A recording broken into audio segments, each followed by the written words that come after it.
நமஸ்காரம். உங்கள் அன்பிற்கும் அபிமானத்துக்கும் வித்யாபுத்திரன் விஆர் ராஜா குளத்தூர்லேருந்து பேசுகிறேன். இன்றைக்கி என்னுடைய 30வது வீடியோ ரிலீஸ் ஆகுது. நம்ம இந்த அஷ்டாட்சர மூர்த்தங்களாக பார்த்துட்ருக்கோம். முதல் மூர்த்தமாக இன்றைக்கி பார்க்கக்கூடியது பிரார்த்தனா மூர்த்தின்னு பேர். பிரார்த்தனா மூர்த்தி எப்படி வருதுன்னா, தாருகாவனத்து ரிஷிகளை அவள் கர்வங்களை அழிக்கிறதுக்காக பரமேஸ்வரன் தாருகாவனத்துக்கு கோடி மன்மதர் அழகோடு போகிறார். எப்படி இப்போ திகம்பரராக போகிறார். அதே நேரத்தில் போகும்போது மகாவிஷ்ணு வைஷ்ணு போகிறார். அவள் மோகினியாக போகிறார். மோகினியானவ மகாவிஷ்ணு அவள் ரிஷிகள்லாம் யாகம் பண்ணுற இடத்துக்கு போயிடுறார். இவள் ரிஷி பத்திரிகளாக இருக்கிற இடத்த வழியாக இவர் வரார். அப்போ என்ன ஆகுதுன்னா, ஒரு நம்ம இந்து தர்ம சனாதன தர்மத்தில் என்ன சொல்லியிருக்குன்னா, ஒரு ஒரு பெண்ணானவள் ஒரு ஆண்மகனை பார்த்து கல்யாணம் ஆனவோ ரொம்ப அழகாக இருக்கான இவன் அப்படின்னு நினச்சாலே அவள் கருப்பு போச்சுன்னு சொல்லியிருக்கு. ஆனால் இவள் என்ன பண்ணுறா, ஒரு ரிஷி பத்திரிகளும் இவர் திகம்பரா வரும்போது அவர் மேனி அழகெல்லாம் பார்த்து ஒருத்தர் கட்டி எனக்கு துடிக்கிறா, ஒருத்தர் காலை பிடிச்சிக்கிறா, ஒருத்தர் கழுத்து பிடிச்சிக்கிறா, மாதிரிலாம் பண்ண ஆரம்பிச்சிடுறா. அந்த மாதிரிலாம் பண்ணு. அப்புறம் சிரிச்சின்னு போயிட்டே இருக்கார் அவர். அந்த மாதிரிலாம் போயின்னு இருக்கும்போது இதே நேரத்தில் அவள் ரிஷிகள் மோகினி பின்னாடி போகிறா. அவள் ஜப்பான் தப்பான்லாம் விட்டா. மோகினி பின்னாடி போகும்போது totally they lost their powers. அதனால் அபிச்சார ஹோமம் பண்ணி மான் அனுப்புகிறா, மானை பிடிச்சி சென்றார். நெருப்பு அனுப்புகிறா, பிடிச்சி சென்றார். முயலகன்ற அரக்கரை அனுப்புகிறா, அவர் காலில் போட்டு மேய்ச்சிடுறார். இந்த மாதிரி மான், மழு, முயலகன், நெருப்பு இவெல்லாம் எல்லாத்தையும் அவர் எடுத்துட்டார். அதான் நடராஜரோட கையில் காலில் கேடு முயலகன் இருப்பார். இந்த மாதிரிலாம் ஆயிடுறது. அப்புறம் வந்தவர் பரமேஸ்வரன் கூட புரியல. யானை அனுப்புகிறா, யானையை கிழித்து அப்படி மேல் போத்துக்கிறார். மேலே இடுப்புக்கு மேலே போத்தி யானையோட தோல். இடுப்பு கீழே புலி அனுப்புகிறா. அந்த புலியை கிழித்து அந்த இது இந்த அறைக்கு போட்டு கட்டுகிறார். அதாவது இடுப்பு கீழே தொடர பறக்கிற மாதிரி புலித்தோல், அதாவது புலித்தோலை அரைக்கை செத்துன்னு பாட்டு இருக்கு இல்லையா, அந்த மாதிரி பண்ணிக்கிறார். இந்த மாதிரிலாம் பண்ணி அப்போ இந்த இதெல்லாம் முடிஞ்சது, கருவபங்கெல்லாம் முடிஞ்சிடுறது. அப்புறமா தே கம்மிங் டுகெதர் மகாவிஷ்ணுவும் மோகினியும்.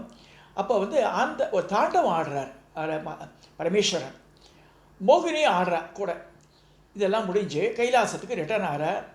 அப்போ பார்வதி கோச்சிக்கிறார், எனக்கு தெரியாது நீங்கள் எப்படி ஆடிட்டு வந்துட்டேளே, நான் பார்க்க வேண்டாமா அந்த நடனத்தை, ஏன் நான் பண்ணி வரக்கூடாது அப்படின்னு சொல்கிறார் அவர். ஏன்னா மோகினியாக அப்போ சொல்கிறார், யார் மகாவிஷ்ணு? என்னுடைய பெண் சக்தி தான் அவர். அதை விஷ்ணு மாயா சொல்லிருக்கு. ஆனால் அது யாருன்னா என்னுடைய சக்தி தான் மகாவிஷ்ணு. அதே மாதிரி என்னுடைய கோபத்தினுடைய சக்தி தான் காளி. போருக்கு முன்னாடி நிற்கிறவோ துர்கா. நீ என் வாம பாகத்தில் இந்த 4 சக்தியும் எங்கிட்ட தான் இருக்குது அப்படின்னு சொல்கிறார் மகாவிஷ்ணு. அப்போ அவளுக்கு பார்வதி ரியலைசிங், உமைன்றவ ரியலைஸ் பண்ணி மன்னிப்பு கேட்குறா.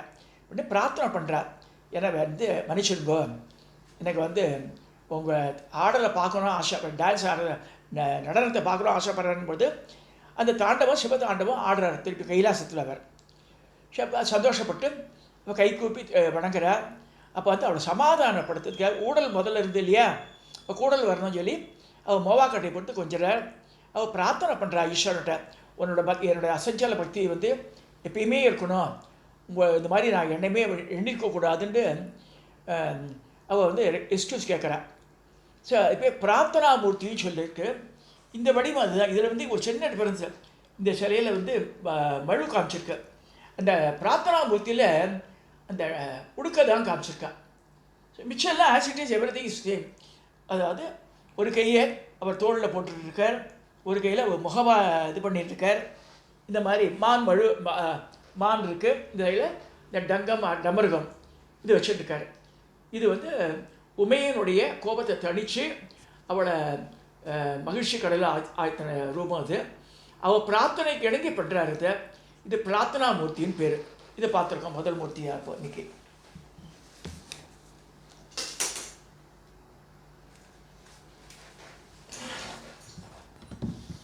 அடுத்த 2வது மூர்த்தி. இது திரிபுர சம்ஹாரத்தின் போது நடந்தது. அதாவது முப்புறம் எரித்த பரமோன் இப்போ என்ன செய்கிறாருன்னா, 3 பேர் வித்யன் மாலி, அது மாதிரி 3 பேர் வருவா. அவள் வந்து தாரகன், வித்யன் மாலி, இன்னொருத்தர், அவள் 3 பேர் அண்ணன் தம்பி.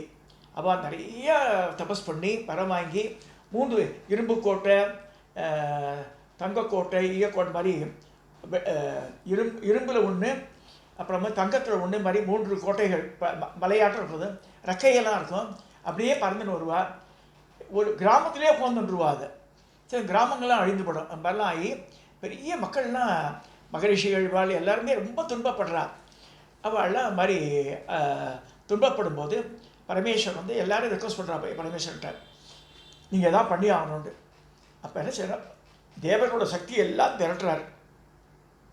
ஒரு விஸ்வகர்மா தேர் பண்ணுறார், 4 வந்து அந்த தேரை ஓட்டுறார். இது மாதிரி விஷ்ணுவும் வரார் இந்த போருக்கு, திரிபுர சம்ஹார போருக்கு. இது வந்து தேரில் உட்காந்த மாதிரி தான் சொல்லியிருக்கு சில வடிவங்கள். அதில் இந்த காமியாகமம் அந்த மாதிரி நிறைய ஆகமத்தில் ஒவ்வொரு ரூபங்கள் 10 விதமான ரூபங்கள் சொல்லியிருக்கு. 10 கைகளோட சொல்லி எல்லோராலெல்லாம் 10 கை காமிச்சிருக்கா அந்த திரிபுர சம்ஹாரத்தை போகும்போது. ஒவ்வொரு கையில் என்ன ஆயுதம் உண்டு. இது வந்து சிம்பிளிஃபைடு. இது வந்து கூபம்னு இருக்குது. கடம்புத்து பக்கத்தில் திருவிற்கோலம் பேர், விற்கோலத்து திரிபுராந்தகர்னே பேர். திரிபுர சம்ஹாரத்தினுடைய ஒரு நிகழ்ச்சி நடந்த மாதிரி இந்த கூபத்தில் சொல்லுவாள். நைமிசாரண்யம் பேர் அந்த ஊர். கூபம்னா கிணறுன்னு அர்த்தம். ஒரு 2-3 அடி தோண்டினாலும் தண்ணி வரும்.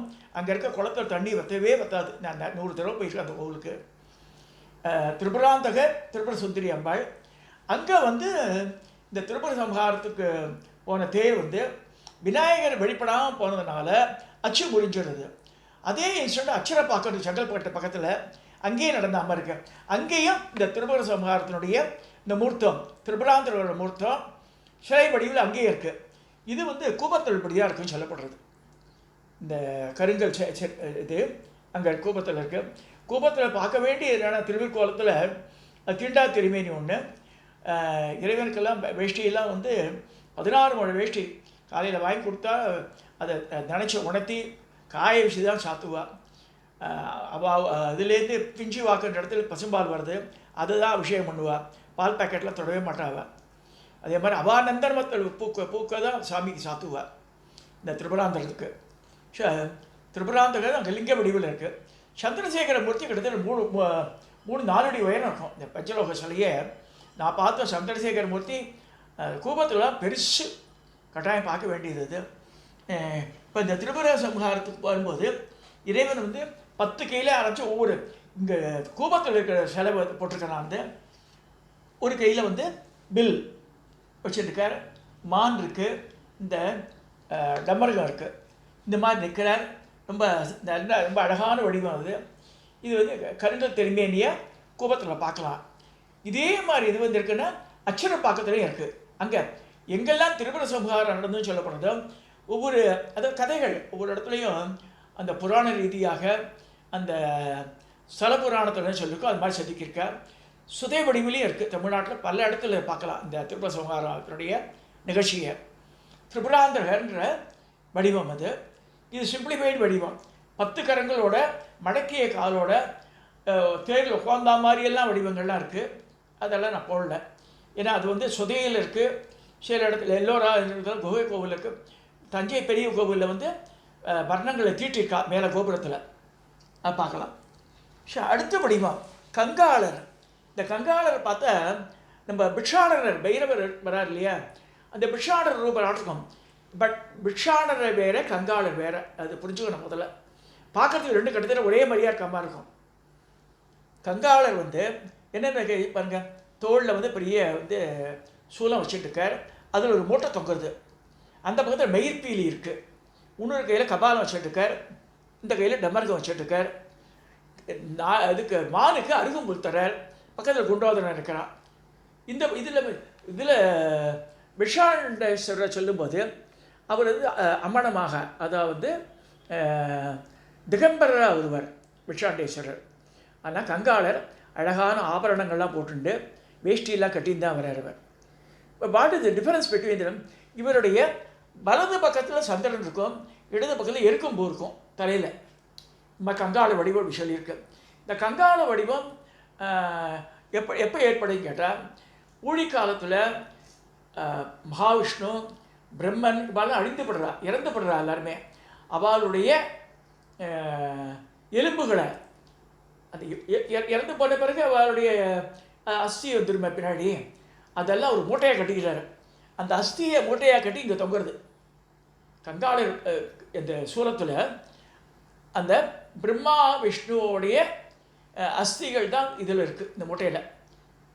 பட் இது சூலம் வந்து வித்தியாசமாக இருக்கான்னு பார்த்தா இது யாரோட சூலம் எப்படி ஏற்படுதுன்னு கேட்டால் ஒரு முதுகெலும்பு. அது சூலம் யாரோட முதுகெலும்புனா வாமனாவதாரம் திதி அதிதி 2 பேர் இருக்கா காசி மகரிஷிக்கு. அதிதியுடைய பிரார்த்தனை பிரகாரம் வாமனாவதாரம் நடக்கிறது. அவளுக்கு குழந்தையாக பிறந்து சின்ன குள்ளமான வடிவில் வர்றவர். அப்போ வந்து மகாபலி சக்கரவர்த்தி ரொம்ப கொடை வள்ளலவன், நல்லா செய்கிறான். பட் இருந்தாலும் அசுர குலத்தை சேர்ந்தவன். தேவேந்திரன் பயப்படுறான், அவன் வந்து தேவலோகத்துக்கு வந்துட போகிறான்னு. இவன் அஸ்வமேதை மண்ணிற்காலம் எல்லாம் சுக்கராச்சாரியர் தான் குரு. அது மாதிரி மகாபலி ஏதாவது பண்ணும்போது என்ன ஆகுதுன்னா, வாமனனா வந்து மகாபலிக்கு 2 எண்ணம் வருது. மகாவிஷ்ணுவே தங்கிட்ட வந்து பிக்ஷை கேட்குறாருன்னு ஒரு எண்ணம் வந்துடுது. சுக்கராச்சாரியார் அவாய்ட் பண்ணுறாரு, பி கேர்ஃபுல் வேண்டான்னு சொல்லும்போது வண்டு ரூபமாகவே இந்த கிண்டியில் போய் அடிச்சுக்கிறார். தண்ணி விடணும், தாராபாத்து கொடுக்கறதுக்கு இவ்வளோ இதுண்டு. இப்போ மனைவி வந்து கிண்டி எடுத்துற, தண்ணியை விடுற, இவர் தானம் கொடுக்குறார். அந்த வண்டு அந்த சுக்கராச்சாரியார் அடைச்சிக்கும் போது தர்பை புள்ளினால் குத்திடுறார். ஒரு கண் போயிடுது சுக்கராச்சாரியாருக்கு. யார் குத்துறா? வாமனர் குத்திடுறார் அவரை. ஸோ இந்த வாமனாவதாரம் இதெல்லாம் முடிஞ்சிடுறது. 3 அடி மேலே 1 அடி கீழே 1 அடி ஆச்சு. 3ஆவது அடியை தலையை காமிக்கிறான். பாதாள லோகத்துக்கு அமிச்சு பாதாள லோகத்தில் அவன் சக்கரவர்த்தியாக இருக்கான். மேலே இல்லை, பூமியில் இருந்தால் சந்திரனுக்கு பிரச்சனை. சரின்னு சொல்லி அப்படி அமிச்சிடுறார். ஆனால் வாமனாவதாரம் இந்த திருவிக்கிரமா காமிச்ச பிறகு கட்டுக்கடங்காக போயிடுறது. அப்புறம் அடக்கவே முடியல. அந்த மாதிரி செய்யும்போது இவர் விஜயராயத்தை எடுத்துட்டு பரமேஸ்வரர்கிட்ட போய் ரிப்போர்ட் பண்ணுறா எல்லாரும். திரும்பியும் பாருங்க, விஷ்ணு தான் வந்து இதெல்லாம் பண்ணியிருக்கார். பட் விஷ்ணு கட்டுக்கடங்காக போயிட்டார். கண்ட்ரோல் எப்பயுமே தெரிஞ்சுக்கணும். உலகத்தில் ஒரு சக்தி ரொம்ப உயர்ந்து இது வரும்போது அது அட்டகாசம் பண்ண அது அடுக்கிறதுக்கு இன்னும் சக்தி வந்துடும். இது இயற்கை நேதி.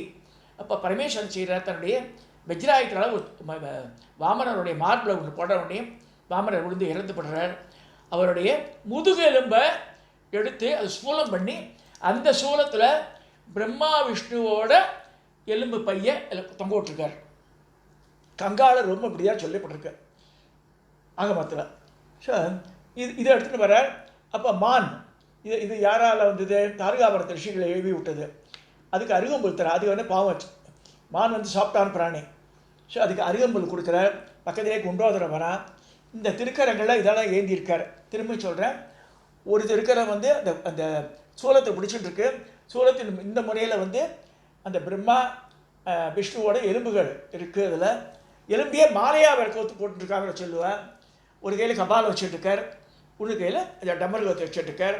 சிரிச்ச முஞ்சியாக நல்ல வெண்மையான நிறத்தில் அழகாக வராறதுல ஆடை அணிகலம் பூண்டு. இது கங்காளி வடிவம். இப்போ இன்றைக்கி பார்த்த வடிவங்கிறது பிரார்த்தனாமூர்த்தி ஒரு வடிவம், திரிபுராந்தக வடிவம் ஒன்று, இந்த கங்காள வடிவம் ஒன்று. இது 3 பார்த்துருக்கேன். இதோட என்னுடைய 30வது வீடியோவை நிறைவு செய்கிறேன்.